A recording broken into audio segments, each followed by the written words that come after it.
Lufkin is celebrating its 150th anniversary. On FM 842 in Lufkin, members of Mount Zion Baptist Church shared history and hopes for the future. East Texas News Weekend's Vanessa Johnson has the story. It's really a milestone for any church. For the past 28 years, Herschel Shoemaker has been a member of the Mount Zion Baptist Church in Lufkin.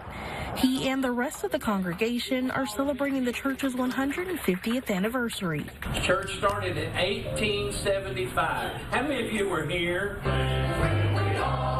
It was a normal service, but with a few honorary guests like Patsy Clark, who attended the church from 1954 to 76. I just feel honored that they would even ask me to come to speak, to remember the things that happened in the early years. Clark gave a history lesson, and on her list of memorable events was the church's baptistry that was built in 1960. That was a real big thing, and gradually built more Sunday school rooms to accommodate the people that was coming into the church.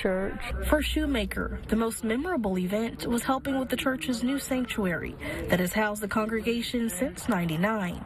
We voted to build this new sanctuary after we got too large for our old sanctuary. Shoemaker says the church has had its ups and downs, just like any other small church.